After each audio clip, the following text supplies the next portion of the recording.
नमस्कार दोस्तों, स्वागत है आप सभी का हमारे YouTube चैनल तत्काल एजुकेशन पे। दोस्तों उम्मीद करते हैं आप सभी बहुत अच्छे होंगे। आपकी तैयारी भी काफ़ी ज़बरदस्त तरीके से चल रही होगी। दोस्तों आज हम आप लोगों के लिए रीजनिंग के 15 अति महत्वपूर्ण प्रश्न के बारे में इस वीडियो में बताएंगे, जो कि SSC, railway, group D, NTPC या किसी स्टेट एग्जाम की तैयारी कर रहे हैं। इस टाइप के प्रश्न हमेशा परीक्षाओं में पूछे जाएंगे। दोस्तों ये पार्ट नंबर कौन से 403 है, या पार्ट नंबर 402 नहीं देखें तो आप वीडियो सेक्शन में जाके देख सकते हैं। चलिए दोस्तों पहला प्रश्न देख लेते हैं।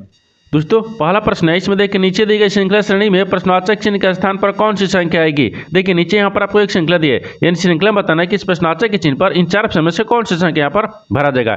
देखिए तो यहाँ पर सबसे पहले ध्यान से देखते हैं कि श्रृंखला किस प्रकार से चल रहा है। ठीक है, देखिए यहाँ पर आपको तीन से क्या हो रहा है, यहाँ पर 15 हो रहा है, 15 से क्या हो रहा है, यहाँ पर 60 हो रहा है, 60 से 180 हो रहा है, 180 से आपको अगला संख्या ज्ञात करना है। देखिए इन श्रृंखला को ध्यान से देखने के बाद में हमको क्या दिख रहा है, हमको यही दिख रहा है कि 3 से क्या लिख रहे हैं, यानी 15 लिख रहे हैं, यानी 3 में अगर 5 ले गुना करेंगे 3 5 15 गया, और 15 से क्या लिख रहे हैं, 60 लिख रहे हैं, तो 15 चौके 60 होता है, यानी 15 में 4 से गुना करेंगे 60 आ जाएगा, और 60 से क्या लिख रहे हैं, 180 लिख रहा है, तो 60 में अगर यहाँ पर 3 से गुना करेंगे तो कितना आ जाएगा, यानी 36 18, यानी 180 आ जाएगा। उसी प्रकार से देखिए ये क्या कर रहा है, देखिए यहाँ पर 5 ले गुना कर रहे हैं, फिर 4 से गुना, फिर 3 से गुना, तो यहाँ पर आपको 2 को गुना करते हैं, यानी 18 दूनी के कितना आता है, 36 आता है, यानी 360 आ गया। यहाँ पर कितना गया, इस प्रश्नवाचक के चिन्ह पर कौन सा संख्या बढ़ जाएगा, 360 हो गया। तो 360 को देखते हैं किस ऑप्शन में दिख रहा है, यानी ऑप्शन नंबर किस में दिख रहा है, बी में दिख रहा है, यानी ऑप्शन नंबर बी आपका सही हो जाएगा। दोस्तों मैं उम्मीद करता हूँ इस प्रश्न को भी आप अच्छी तरह से समझ पाओगे। नेक्स्ट प्रश्न देख लेते हैं। दोस्तों दूसरा प्रश्न है, इसमें देखिए नीचे दिए गए विकल्पों में से संबंधित संख्या को चुनिए। देखिए नीचे यहाँ पर आपको एक संबंधित संख्या दी है, यानी 195 जो है यहाँ पर 15 से समित है। ठीक उसी प्रकार से बताना है कि 273 जो है इस प्रश्नवाचक के चिन्ह पर इन चार ऑप्शन में से किसे समित होगा। देखिए तो यहाँ पर सबसे पहले ध्यान से देखते हैं कि यहाँ पर आपको 195 से 15 कैसे हो रहा है। देखिए 195 से 15 कैसे हो रहा है, तो यहाँ पर आपको बड़ी संख्या की छोटी संख्या की तरफ थोड़ी ज्ञात करेंगे, छोटी संख्या को बड़ी संख्या की तरफ ज्ञात करेंगे। ठीक है, जैसे देखिए यहाँ पर 15 दिख रहा है, यानी 15 को क्या करेंगे कि यहाँ पर 195 आ जाएगा। देखिए अगर 15 में मान लीजिए 5 ले गुना करते हैं, 15 5 75 होता है, नहीं हो रहा है। ठीक है, अगर मान लीजिए क्या करेंगे, यहाँ पर अगर 10 ले भी गुना करेंगे तो 15 10 में 150, ये 150 हो रहा है। ठीक है ना, अगर मान लीजिए यहाँ पर कितना करते हैं, 12 से गुना करते हैं। ठीक है, तो यहाँ पर कितना आ जाएगा, 15 दूना का 30 हो गया। ठीक है ना, ये 30 हो गया, हाथ में अगर 3 हो गया, फिर यहाँ पर आपको कितना दिख रहा है, यानी 15 एक मर्त में आ गया। फिर यहाँ पर आपको क्या दिख रहा है, तो 15 भी एक मर्त में, और फिर 15 इसको नहीं हो रहा है, ये भी नहीं हो रहा है। देखिए अगर इसको गुना करने पर नहीं आ रहा है, ठीक ना, बड़ी संख्या को छोटी संख्या की तरफ या छोटी संख्या को बड़ी संख्या की तरफ ले जाने पर नहीं हो रहा है, इसमें थोड़ा सा लॉजिक लगाएंगे। देखिए इसमें लॉजिक कैसे लगाएंगे, यहाँ पर 195 दिख रहा है, 195 से क्या हो रहा है, 15 हो रहा है। ठीक है ना, उसी प्रकार से 273 को यहाँ पर प्रश्नवाचक चिन्ह पर आपको बताना है। देखिए अगर यहाँ पर 195 दिख रहा है ना, 195 दिख रहा है, अगर 195 अगर 15 से भाग करेंगे ना तो देखिए 13 आ जाएगा। कितना क्या, 13 आ रहा है। ठीक है ना, देखिए अगर 195 दिख रहा है, 195 को ये जो 15 दिया ना, ये वाला 15, ये 15 को क्या करेंगे, 195 भाग देंगे। जब भाग देंगे तो देखिए कितना गया, 13 आ गया। ठीक है, 13 आ रहा है। उसी प्रकार से देखिए यहाँ पर आपको 273 दिख रहा है, 273 में कितने से भाग करेंगे कि 13 आएगा। ठीक है ना, ध्यान दीजिए ये आपको 273 दिख रहा है, 273 में कितने से भाग करेंगे कि यहाँ पर आपको 13 आ जाना चाहिए। क्योंकि देखिए यहाँ पर भी आपको पहले में क्या फॉलो किया है कि देखिए 195 में अगर 15 दिया, ये 15 को भाग करेंगे किस में, यानी 195 में, तो देखिए कितना है, 13 आ गया। उसी प्रकार से यहाँ पर 273 में भी करेंगे। 273 में कौन सी संख्या से, यानी किस संख्या से जोड़ यानी भाग करेंगे, जो कि यहाँ पर आपको 13 आ जाएगा। देखिए अगर 24 ले करेंगे तो क्या आ जाएगा, नहीं, 24 ले आपको करने पर नहीं आएगा। ठीक है ना, यहाँ पर क्या दिख रहा है, यानी 28 ले भी नहीं आएगा, क्योंकि 28 ले तो कटेगा नहीं, भाग होगा नहीं। यहाँ पर देखिए 25 ले, अगर 25 ले भी भाग करेंगे तो क्या 25 ले हो जाएगा, 25 ले नहीं, 25 ले भी नहीं हो रहा है। यहाँ पर आपको किससे होगा, 21 ले हो जाएगा। देखिए यहाँ पर 21 हो गया। अगर 21 ले देखिए यहाँ पर क्या रखते हैं, यहाँ पर आपको 21 दिख रहा है, यानी देखिए 273 में अगर 21 ले भाग करेंगे ना, यहाँ पर आपको कितना आ जाएगा, 13 आ जाएगा। यानी इसका मतलब कि प्रश्नवाचक चिन्ह पर कौन सा संख्या बढ़ जाएगा, 21 हो जाएगा। तो 21 को देखते हैं किस ऑप्शन में दिख रहा है, तो ऑप्शन नंबर डी में दिख रहा है। ऑप्शन नंबर डी आपका सही हो जाएगा। दोस्तों मैं उम्मीद करता हूँ इस प्रश्न को भी आप अच्छी तरह से समझ पाओगे। नेक्स्ट प्रश्न देख लेते हैं। दोस्तों तीसरा प्रश्न है, इसमें देखिए नीचे दी गई आकृति में कितने त्रिभुजों की संख्या है। देखिए यहाँ पर सबसे पहले प्रश्न समझिए, इसमें बोल कर है, यहाँ पर बोल रहा है कि नीचे एक आकृति है, इन आकृति में बताना है कि त्रिभुजों की संख्या कितना है। देखिए तो यहाँ पर क्या करिएगा, वीडियो को रोक और खुद अपने आप से बनाने की कोशिश करिएगा, और 15 प्रश्न में से आपने कितने प्रश्न सही किए हैं वीडियो को लास्ट में कमेंट में जरूर बताइएगा। और इस चैनल पर पहली बार आए तो चैनल को सब्सक्राइब कर बेल आइकन घंटी को प्रेस जरूर कर लीजिए, क्योंकि सबसे पहले इस तरह क्लास आपको मिलता रहे। देखिए यहाँ पर ग्रुप डी का भी 2025 है ना, 2025 2025 का भी ग्रुप डी का क्या हो गया, फॉर्म भरने चालू हो जाएगा। कब से कि 21 जनवरी से, ठीक है ना, यानी 21 जनवरी से आपको फॉर्म भी आ गया है। इसको अच्छे तरीके से आप लोग तैयारी करिए, ठीक है ना। देखिए इसको सबसे पहले ध्यान से देखते हैं कि इस प्रश्न में ना एक क्या बोल रहा है, यहाँ बोल रहा है कि आकृति में त्रिभुजों की संख्या बताना है, ठीक है। देखिए यहाँ पर सबसे पहले त्रिभुज की संख्या गिनते हैं। यहाँ पर क्या गिनेंगे, जैसे यहाँ पर हो गया 1, यहाँ पर 2 हो गया, ये 3 हो गया, ठीक है ना। यहाँ पर 3 दिख रहा है, ठीक है, 3 हो गया। अगर 3 के बाद में फिर इसको रखेंगे, ई वाला को रखेंगे, ठीक है, तो कितना गया, ये 4 दिख रहा है, ठीक है। और 4 के बाद में अगर इसको रखेंगे, देखिए ई वाला, ये बड़ा वाला कितना गया, ये 5 आ गया, ठीक है ना, 5 आ गया। 5 के बाद में फिर ई वाला बड़ा कर रखेंगे, ठीक है, 5 से ई वाला कर रखेंगे, कितना गया, 6 गया। 6 के बाद में ई त्रिभुज यहाँ पर रखेंगे ना, इसको यहाँ से 7 आ गया, ठीक है, 7 हो गया। 7 के बाद में इसको रखेंगे, 8 आ गया, ठीक है। 8 के बाद में अगर ई वाला बड़ा रखिए, देखिए ई वाला बड़ा को कितना आ गया, ये 9 दिख रहा है, ये कितना दिख रहा है, 9 दिख रहा है, ठीक है। अब देखिए 9 के बाद में और किसमें कहीं दिख रहा है, हाँ देखिए और दिखेगा। 9 के बाद में अगर इसको यहाँ से रखेंगे, 9 को एक यहाँ से ही रखेंगे, देखिए कितना गया, ये 10 आ गया, ठीक है। अब 10 के बाद में देखिए और इसमें बन रहा है, कहाँ बन रहा है, देखिए इसमें ऐसे बनेगा, यहाँ से ऐसे बनेगा, देखिए 9 एक ही 10 हो गया, और 10 के बाद में एक ही दिख रहा है, 11 दिख रहा है। अब देखिए और इसमें कहीं त्रिभुज बन रहा है, नहीं बन रहा है, यानी इस आकृति में ना कितने त्रिभुजों की संख्या दिख रहा है, तो यहाँ पर आपको 11 को दिख रहा है। 11 को देखते हैं किस ऑप्शन में दिख रहा है, ऑप्शन नंबर यहाँ पर आपको सी में दिख रहा है, यानी ऑप्शन नंबर सी आपका सही हो जाएगा। दोस्तों मैं उम्मीद करता हूँ इस प्रश्न को भी आप अच्छे तरह से समझ पाओगे। नेक्स्ट प्रश्न देख लेते हैं। दोस्तों 4वां प्रश्न है, इसमें देखिए किसी कुछ भाषा में देखिए GIN यानी GER को यहाँ पर 30 लिख रहा है, ठीक है। और यहाँ पर क्या लिख रहा है कि RAD यानी ISH को यहाँ पर देखिए 2336 के रूप में लिखा जाता है। तो उसी कुछ भाषा में बताना है कि टोमेटो को किस प्रकार से लिखा जाएगा। देखिए यहाँ पर सबसे पहले प्रश्न समझिए, इसमें बोलकर है, ठीक है ना। देखिए यहाँ पर क्या बोल रहा है, एक निश्चित कुछ भाषा दिया है, यहाँ तक ठीक है। आगे बोल रहा है कि GIN को और यहाँ पर GER को यहाँ पर 30 और 30 क्या और 30 और 30 लिखा जाता है। और यहाँ पर देखिए RAD, ठीक है, और ISH को क्या लिख रहे हैं, 23 और 36 के रूप में लिखा जाता है, ठीक है ना। उसी भाषा में आपको टोमेटो को लिखेंगे। ये कैसे लिख रहे हैं एक बार ध्यान से देखिए। अगर मान लीजिए यहाँ पर क्या रखते हैं ना, यहाँ पर आपको देखिए ये क्या लिख रहा है, G लिख रहा है, फिर यहाँ पर आपको I लिख रहा है, फिर N लिख रहा है, फिर यहाँ पर आपको G लिख रहा है, फिर E लिख रहा है और R लिख रहा है। इनको क्या लिख रहा है, 30 लिख रहा है।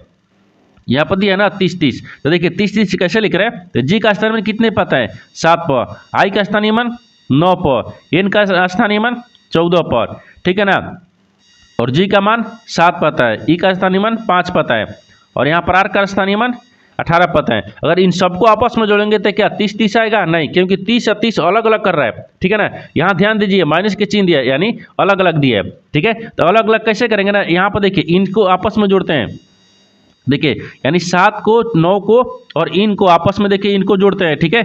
इनको जोड़ेंगे तो कितना गया, 30 आ जाएगा, ठीक है। और देखिए 7 को और 5 को और यहाँ पर 18 को इनको भी आपस में जोड़ेंगे तो कितना गया, ये 30 आ गया। देखिए यहाँ पर ऐसे रख देंगे, 30 और 30 आ गया ना, हाँ आ गया। यानी सभी को देखिए 3 को स्थानीय मान लिखकर इन सबको आपस में क्या किया, जोड़ दिया है। जोड़ने के बाद में देखिए 30 इधर भी आ गया, 30 इधर भी आ गया।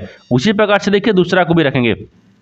यहाँ पर क्या लिख रहा है, देखिए दूसरा में क्या लिख रहा है, RAD यहाँ पर आपको D लिख रहा है, ठीक है। फिर क्या लिख रहा है, I लिख रहा है, S लिख रहा है और H लिख रहा है। इनको भी स्थानीय मान लिखेंगे। देखिए यहाँ पर R का स्थानीय मान 18 पाता है, और यहाँ पर A का स्थानीय मान 1 पाता है, D का स्थानीय मान 4 पाता है। देखिए इनको पहले हम जोड़ते हैं, देखिए इनको जोड़ेंगे तो कितना गया, 18 4 22, 22 1 23, यहाँ पर देखिए 23 आ गया ना, जो कि देखिए यहाँ पर आपको 23 दिया हुआ है, ठीक है ना, 23 दिया है। फिर उसी प्रकार से देखिए यहाँ पर I का स्थानीय मान 9 पर, A का स्थानीय मान, यहाँ पर S का स्थानीय मान 19 पर, और यहाँ पर H का स्थानीय मान 8 पर। इनको भी आपस में जोड़ेंगे। देखिए आपस में जोड़ लेंगे तो कितना गया, अगर मान लीजिए इसमें क्या करते हैं, एक डाल देंगे तो 20 हो गया इधर, एक इसमें भी डाल देंगे तो 10 है, 20 10 30 और 36 आ गया। देखिए यहाँ पर 36 आ गया। देखिए यहाँ भी आपको देखिए रहा ना, देखिए यहाँ पर भी दिख रहा है, देखिए 23 और 40 यानी 36 दिख रही है। उसी कुछ भाषा में बताना कि टोमेटो को कैसे लिखा जाएगा, ठीक है ना। देखिए टोमेटो को भी क्या रखते हैं, यहाँ पर T लिख रहा है, ठीक है, TO लिख रहा है ना, TOMATO लिख रहा है। देखिए T का स्थानीय मान कितने पता है, 20 पता है, O का स्थानीय मान 15 पता है, M का स्थानीय मान कितने पाता है? ये 13 पाता है, ठीक है ना, ये 13 पा गया। अब इन सबको आपस में क्या करें? जोड़ेंगे। देखिए इन तीनों को आपस में जोड़ते हैं, जब तीनों को आपस में जोड़ेंगे तो यहाँ पर कितना देगा? 48 आ गया, ठीक है। 48 देखिए किस ऑप्शन में दिख रहा है? हाँ दिख रहा है, एक ही ऑप्शन में दिख रहा है, यानी डी में दिख रहा है, ठीक है। आगे देखते हैं, आगे इसमें भी जोड़ेंगे। यहाँ पर क्या दिख रहा है? ए का स्थानीय मान 1 पाता है, डी का स्थानीय मान 20 पाता है, और ओ का स्थानीय मान कितने पाता है? 15 पाता है। इन सबको भी क्या करेंगे? आपस में जोड़ लेंगे। देखिए सबको भी जोड़ेंगे तो 20 है, 20 या 5 है, यहाँ पर 20 या 5 नहीं, यहाँ पर 20 और 15 दिख रहे हैं ना, तो यहाँ पर 35 इधर हो गया, 35 एक 36 इधर हो गया, यानी 36 हो गया। तो यहाँ पर कितना है? 36 आ गया। देखिए यहाँ पर आपसे वही पूछा है कि टोमेटो को किस प्रकार से लिखा जाएगा। देखिए तो यहाँ पर किस प्रकार से लिख रहा है? देखिए यहाँ पर आपको 48 और 36 के रूप में लिखा जाता है। तो 48 और 36 देखते हैं किस ऑप्शन में दिख रहा है, तो ऑप्शन नंबर डी में दिख रहा है। ऑप्शन नंबर डी आपका सही हो जाएगा। दोस्तों मैं उम्मीद करता हूँ इस प्रश्न को भी आप अच्छी तरह से समझ पाओगे। नेक्स्ट प्रश्न देख लेते हैं। दोस्तों 5वां प्रश्न है, इसमें देखिए नीचे दिए गए प्रश्न आकृति में लुप्त संख्या ज्ञात कीजिए। देखिए नीचे यहाँ पर आपको एक आकृति दिया है, इन आकृति में बताना क्या है कि इस प्रश्नार्थक के चिन्ह पर इन चार ऑप्शन से कौन सी संख्या यहाँ पर भरा जाएगा। देखिए तो यहाँ पर सबसे पहले ध्यान से देखते हैं कि यहाँ पर इस तरह के सवाल में क्या होता है। इस तरह के प्रश्न में या तो रो में ज्ञात करेंगे, या तो कॉलम में ज्ञात करेंगे, या तो जिधर बड़ी संख्या दी रहता है उधर भी ज्ञात करते हैं। देखिए इन आकृति को ध्यान से देखने के बाद में हमको क्या दिख रहा है? हमको यही दिख रहा है कि देखिए यहाँ पर आपको बड़ी संख्या की तरफ चलेंगे। देखिए यहाँ पर आपको बड़ी संख्या दी है, यानी इसका मतलब कि ऊपर से नीचे की तरफ ज्ञात करेंगे, यानी 5 को और 8 को आपस में क्या करेंगे कि 189 आ जाएगा। जैसे देखिए यहाँ पर क्या करते हैं, ये 5 लिख रहा है और यहाँ पर 8 लिख रहा है, तो देखिए 5 का स्क्वायर करेंगे, नहीं 5, हाँ अगर 5 का मान लीजिए देखिए क्यू करेंगे, फिर यहाँ पर क्या कर रहे हैं? ये प्लस में करेंगे, फिर 8 का स्क्वायर करेंगे। देखिए जब 5 का क्यू करेंगे तो 125 आ गया, ठीक है ना, और 125 में 8 64, 64 को जोड़ देंगे तो कितना देगा? तो यहाँ पर आपको 189 आ जाएगा। यानी इसका कहने का मतलब क्या हो गया कि देखिए 5 का क्यू कीजिए और यहाँ पर 8 का स्क्वायर करेंगे, दोनों का आपस में जोड़ेंगे तो 189 आ जाएगा। उसी प्रकार से देखिए 6 का भी क्या करते हैं? क्यू करते हैं, यानी 6 का क्यू करेंगे, फिर प्लस में 7 का स्क्वायर करेंगे। अब यहाँ पर भी कितना देगा? देखिए तो 6 का जब क्यू करेंगे तो 6 के 36 है, और 36 में 6 से क्यू करेंगे तो यहाँ पर 216 आ जाएगा, ठीक है ना, 216। अब 216 प्लस यहाँ पर 49 आ गया, ठीक है। इनको भी जोड़ने पर कितना आ गया? 265 आ गया, जो कि यहाँ पर भी 265 दिया है। उसी प्रकार से देखिए तीसरा को रखते हैं। तीसरा में भी क्या दिख रहा है? 7 दिख रहा है, यानी 7 यहाँ पर दिख रहा है, ठीक है। तो 7 का भी क्यू करेंगे, फिर प्लस में यहाँ पर 9 का स्क्वायर करेंगे, तो 7 का क्यू करेंगे तो 343 आ जाएगा, ठीक है ना। और यहाँ पर कितना का 9 9 81 आ जाएगा, ठीक है। अब इन सबको आपस में जोड़ेंगे तो कितना देगा? 424 आ गया। यानी इस प्रश्नार्थक चिन्ह पर बोल रहा है कौन सा संख्या भरा जाएगा, तो यहाँ पर आपको 424 हो जाएगा। तो 424 को देखते हैं किस ऑप्शन में दिख रहा है, यानी ऑप्शन नंबर किस में दिख रहा है? तो ऑप्शन नंबर यहाँ पर आपको डी में दिख रहा है। ऑप्शन नंबर डी आपका सही हो जाएगा। दोस्तों मैं उम्मीद करता हूँ इस प्रश्न को भी आप अच्छी तरह से समझ पाओगे। नेक्स्ट प्रश्न देख लेते हैं। दोस्तों 6वां प्रश्न है, इसमें देखिए ए डी का पिता है, यानी सी डी का भाई है, जी बी की माँ है, और यहाँ पर सी बी का भाई है, यानी जी ए से किस प्रकार से समाहित है, आपको इसी को बताना है। देखिए यहाँ पर सबसे पहले प्रश्न समझिए, इसमें बोलकर है, ठीक है ना। देखिए यहाँ पर क्या बोल रहा है कि ए डी का भाई है, सॉरी ए डी का पिता है, ठीक है। तो यहाँ पर क्या बोल रहा है? ए डी का पिता है और सी डी का भाई है और जी बी की माँ है, ठीक है, और ए देखिए सी बी की भाई है। तो जी और ए से आपको बताना है कि संबंधित कैसे है। देखिए तो यहाँ पर क्या करिएगा, देखिए यहाँ पर आपको बोल रहा है कि ए डी का पिता है, तो मान लीजिए ए है वो डी का पिता है, तो मान लीजिए यहाँ पर क्या रखते हैं? ए को रखते हैं। देखिए ए जो है ना वो डी का पिता है, ठीक है ना, तो डी यहाँ पर रखते हैं। डी का पिता कौन हो गया है? ये ए हो गया है, ठीक है, यहाँ पर आपको पिता हो गया, ठीक है। आगे बोल रहा है कि सी डी का भाई है, जो सी है ना सी वो डी का भाई है, तो देखिए डी का भाई कौन हो गया? सी हो गया, सी हो गया, ये भाई है, आपस में क्या दिख रहा है? भाई है, ठीक है। आगे देखिए आगे बोल रहा है कि जी बी की माँ है, लेकिन जी है ना जी वो बी की माँ है, तो मान लीजिए यहाँ पर बी रखते हैं, ठीक है ना। ये बी की माँ कौन हो गया? यहाँ पर आपको जी हो गया, ठीक है, माँ हो गया, यहाँ पर आपको माँ रख लेंगे। आगे बोल रहा है कि देखिए और सी जो है ना बी का भाई है, सी जो है सी वो बी का भाई है, तो जो सी है ना सी वो बी का भाई है, ये भाई हो गया, ठीक है ना। यानी ये तीनों आपस में क्या दिख रहे? भाई हो गया, ये भी भाई है, ये भी भाई है, ये भी भाई है, तीनों आपस में भाई हो गया, ठीक है। आगे देखिए आगे बोल रहा है कि जी ए से किस प्रकार से समाहित है, यानी जी जो है ना जी वो ए से कैसे समाहित है। देखिए तो यहाँ पर ए जो है ना ए वो जी को क्या बोलेगा? जी को क्या बोलेगा? देखिए तो यहाँ पर एक बार ध्यान से देखिए, बी का माँ कौन दिख रहा है? यहाँ पर आपको जी दिख रहा है, और डी का पिता कौन दिख रहा है? ए दिख रहा है। इन दोनों को देखिए, यानी डी का पिता कौन हो गया? ए हो गया, और बी का माता कौन हो गई? जी हो गई। और यहाँ पर देखिए बी और डी आपस में क्या दिख रहा है, बी और सी, देखिए डी बी सी तीनों आपस में भाई है। जब यहाँ पर बी की मात्रा लगेगी इन सब का भी मात्रा लगेगा, ठीक है ना, यानी सी और डी की भी मात्रा लगेगी। और यहाँ पर डी दिख रहा है तो डी का पिता ए दिख रहा है तो ई भी सी और बी का भी पिता लगेगा, यानी इसका मतलब कि आपस में दोनों क्या हो गया, पति पत्नी हो गया, ठीक है ना। ये क्या दिख रहा है, पति पत्नी, यानी ए जो ना ए जी को क्या बोलेगा, तो पत्नी हो गया, ठीक है ना। यहाँ पर आपको पत्नी हो जाएगा ना, यहाँ पर आपको पत्नी दिख रहा है, ठीक है।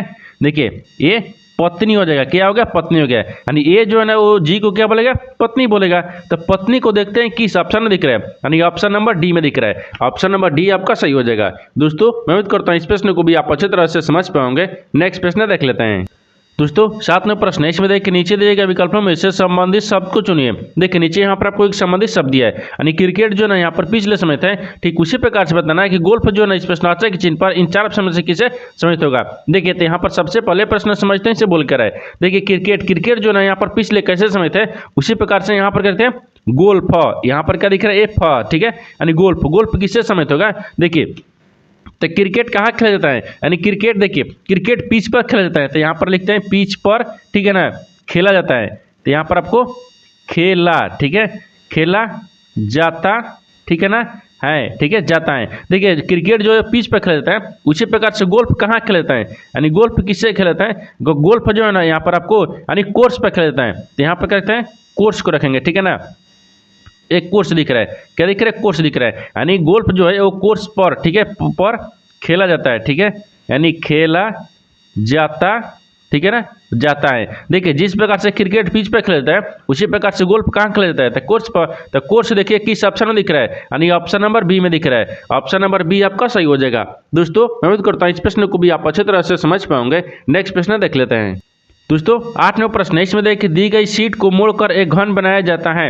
इस तरह निर्मित घन में निम्न में से कौन सा अक्षर युग्म यानी विपरीत पृष्ठों पर होगा। देखिए यहाँ पर सबसे पहले प्रश्न समझिए, इसमें बोलकर है, यहाँ पर क्या बोल रहा है कि मान लीजिए एक आपको शीट दिया है, अगर शीट को मोड़कर एक घन बनाएंगे, घन बनाने के बाद में बोल रहा है ना, देखिए घन बनाएंगे, या बोल रहा है कि देखिए निर्मित घन में बोल रहा है कि जो घन बनेगा उसमें आपको बताना है कि निम्न में से कौन सा ये अक्षर युग्म जो है ना वो विपरीत पृष्ठों पर होगा, यानी विपरीत पृष्ठ पर कौन सा एक युग्म अक्षर होगा जो विपरीत पृष्ठ पर होगा। तो सबसे पहले देखिए इस तरह की जो आकृति आपको इस तरह का आपको घन बनाना होगा ना, तो एक अक्षर का छोड़कर एक का विपरीत होता है। जैसे ध्यान से देखिए यहाँ पर ए का विपरीत क्या हो जाएगा, ई हो गया, और यहाँ पर आपको क्या दिख रहा है, एफ का विपरीत यहाँ पर क्या हो गया, डी हो गया, और बी का विपरीत क्या दिख रहा है, सी दिख रहा है। कैसे दिख रहा है, देखिए एक बार फिर से, यहाँ पर आपको बी दिख रहा है, बी का विपरीत क्या दिख रहा है, तो यहाँ पर सी आ जाएगा, क्योंकि देखिए बी का विपरीत यहाँ पर आपको क्या दिख रहा है, सी दिख रहा है, ठीक है।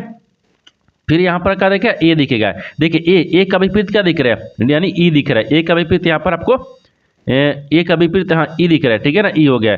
उसके बाद में देखिए उसके बाद में कौन सा बच गया, एफ बच गया, ठीक है, एफ हो गया, यानी एफ का विपरीत क्या होता है, तो एफ का विपरीत यहाँ पर आपको डी हो गया। देखिए ये दोनों आपस में विपरीत है, क्या दिख रहा है, दोनों आपस में ये विपरीत है, यानी देखिए यानी बी का विपरीत सी हो गया और सी का विपरीत बी हो गया, ए का विपरीत डी ई हो गया और ई का विपरीत ए हो गया, और देखिए एफ का विपरीत डी हो गया और डी का विपरीत भी एफ हो गया, यानी दोनों आपस में क्या दिख रहे हैं, विपरीत ही हैं, ठीक है। लेकिन यहाँ पर आपको क्या पूछा है कि देखिए निम्न में से कौन सा जो अक्षर युग्म है ना जो विपरीत पृष्ठों पर होगा, तो विपरीत पृष्ठ पर कौन सा हो रहा है, आपको देखिए यहाँ पर कौन सा दिख रहा है, देखिए ये बी दिख रहा है और सी दिख रहा है, ये बी पे होता है, देखिए बी ई दिख रहा है और यहाँ पर आपको सी दिख रहा है, क्या विपरीत, और हाँ बी और सी क्या दिख रहा है, विपरीत पृष्ठ पर आ रहा है, ठीक है ना, विपरीत पृष्ठ पर ई भी आ रहा है, बी और सी आ रहा है, बी और सी आ रहा है, ठीक है, नहीं ई विपरीत पृष्ठ पर कहाँ दिख रहा है, बी और सी दिख रहा है, ठीक है। आगे देखते हैं, आगे इसमें क्या दिख रहा है, ठीक है ना, आगे देखिए इसमें क्या दिख रहा है, ए और ई दिख रहा है,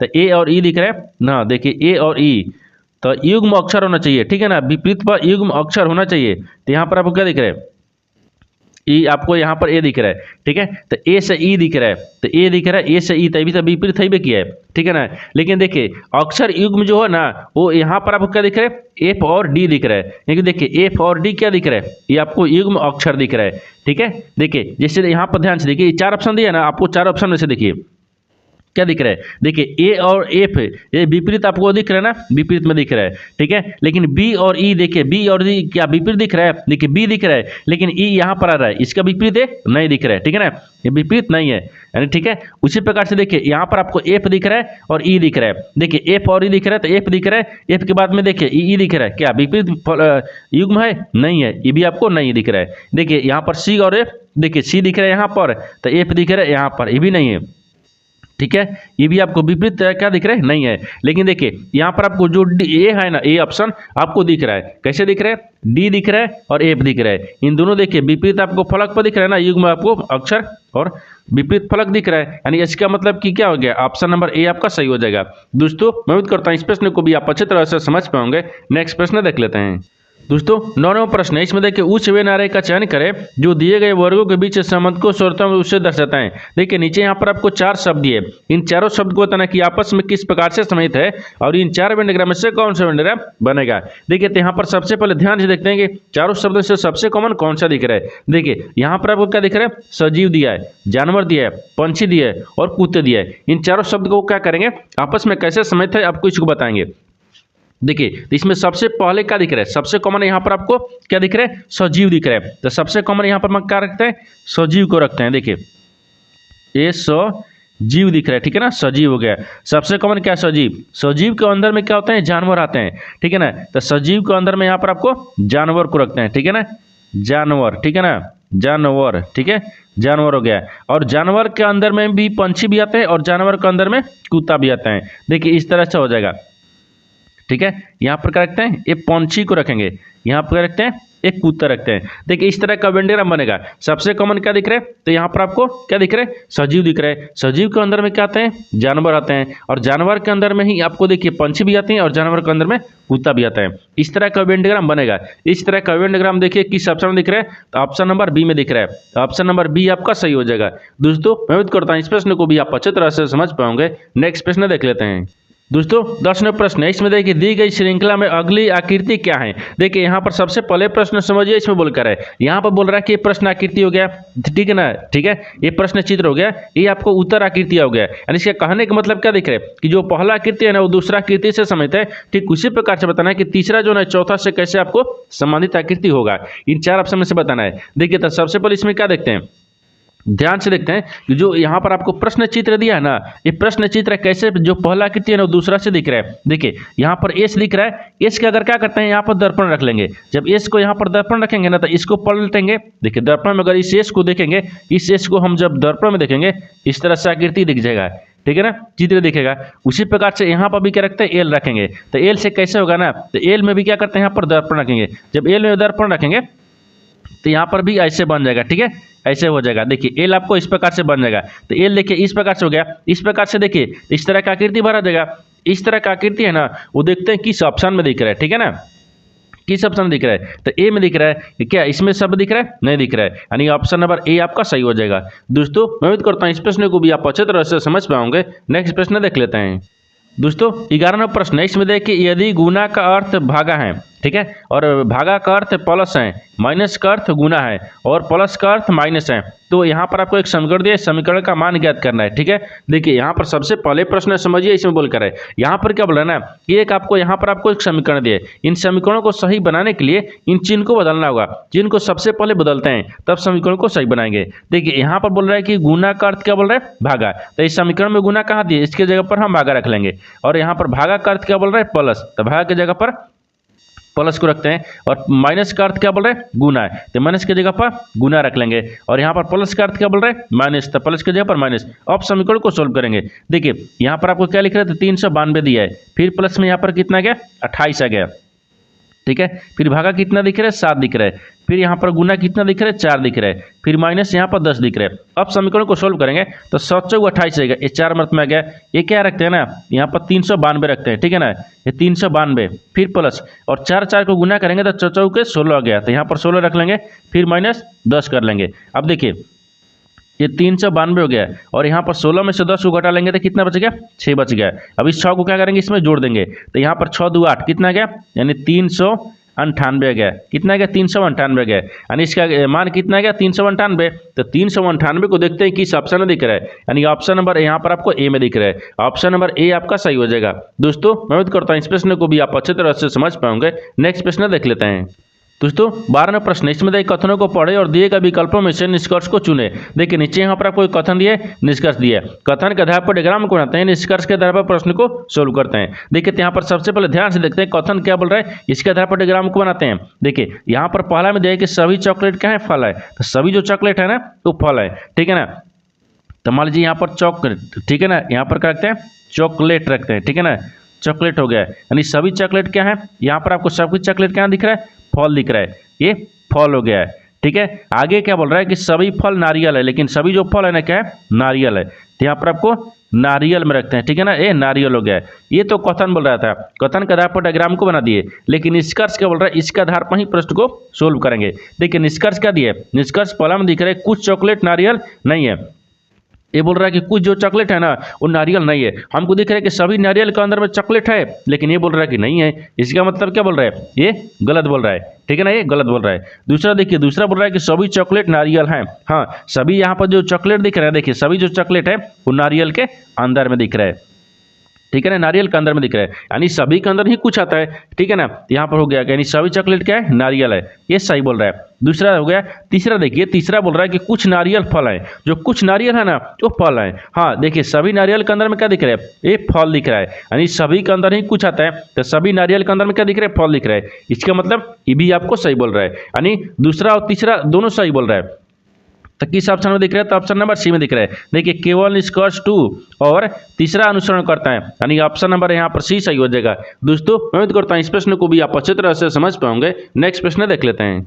दोस्तों 13वां प्रश्न है, इसमें देखिए 47 से विभाजित होने वाली 4 अंकों की सबसे छोटी संख्या ज्ञात कीजिए। देखिए यहाँ पर सबसे पहले प्रश्न समझिए, इसमें बोलकर है यहाँ पर क्या बोल रहे हैं ना कि देखिए 47, देखिए 47 से विभाजित होने वाली 4 अंकों की सबसे छोटी संख्या ज्ञात करना है। तो 4 अंकों की सबसे छोटी संख्या कौन सा होता है, देखिए तो यहाँ पर आपको 1000 को रखेंगे, ठीक है ना, 1000 हो गया है, ठीक है। अब इसको क्या बोल रहा है कि देखिए 47 से भाग होने वाली, ठीक है, 47 से विभाजित होने वाली। तो 47 से विभाजित करेंगे तो 47 दूनी कितना करेंगे, यहाँ पर कितना देगा, ये 94 आ जाएगा। कितना क्या, 94 आ गया, ठीक है ना, 94 आ गया। ये 0 एकम 0 हो जाएगा, ठीक है ना।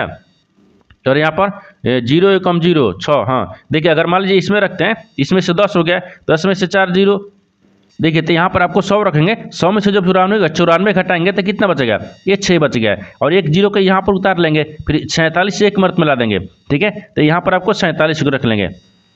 ये कितना गया, यहाँ पर आपको 10 में से 7 जाएगा तो 3 बचेगा। ये 5 में से 1 13 गया, कितना गया, 13 गया। अब आपसे क्या पूछा ना कि देखिए 4 अंकों की सबसे छोटी संख्या ज्ञात करें। छोटी संख्या, तो यहाँ पर कितना गया, छोटी संख्या। तो देखिए तो सबसे यहाँ पर कितना आया था, 1000 आया था, ठीक है, 1000। और 1000 में क्या करते हैं, प्लस रखेंगे, फिर यहाँ पर आपको 47 होता है और माइनस 13 होता है, ठीक है ना। अब देखिए ये यहाँ पर आपको 1000 दिख गया, ठीक है, 1000 फिर प्लस दिख रहा है। अब 47 में से 13 को माइनस कर लेंगे तो कितना बचेगा, यहाँ पर आपको ये कितना बचेगा, ये आपको यहाँ पर आपको 34 बच गया। अब बराबर में कितना गया, देखिए 1000 यहाँ पर 34 आ गया, कितना गया, 1034 आ गया। आपको कितना गया, 1034 आ गया, ठीक है ना। तो आपसे वही बोल रहा है कि सबसे छोटी संख्या ज्ञात करें, तो 1000 कितना गया, 34 आ गया। तो 1034 को देखिए किस ऑप्शन में दिया है, यानी ऑप्शन नंबर यहाँ पर आपको सी में दिया है, यानी ऑप्शन नंबर सी आपका सही हो जाएगा। दोस्तों मैं उम्मीद करता हूँ इस प्रश्न को भी आप अच्छे तरह से समझ पाएंगे। नेक्स्ट प्रश्न देख लेते हैं।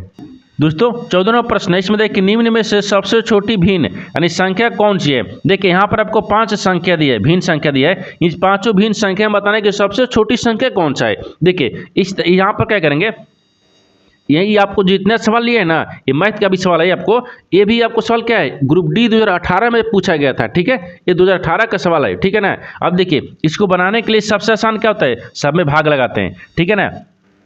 देखिए इस सब में भाग लगाएंगे कैसे, देखिए यहाँ पर 6 बटा में क्या दिख रहा है, 11 दिख रहा है। इसको भाग लगाएंगे तो कितना आ गया, यानी 6 बटा में 18 को भाग लगाएंगे, यानी 0.54 आ गया, ठीक है। अब आगे देखिए, आगे क्या बोल रहा है कि यहाँ पर 13 दिख रहा है, तो 13, ठीक है ना, 13 बटा में यहाँ पर 18 गया है। इसको भी भाग लगाएंगे तो 0.72 आ जाएगा, ठीक है ना। फिर इसके बाद में आगे चलते हैं, यहाँ पर क्या दिख रहा है, 15 दिख रहा है। देखिए ये वाला 15, यानी 15 बटा में कितना आ गया, 22 आ गया, ठीक है, 15 बटा में 22। इसको भी भाग करेंगे तो 68 आ जाएगा।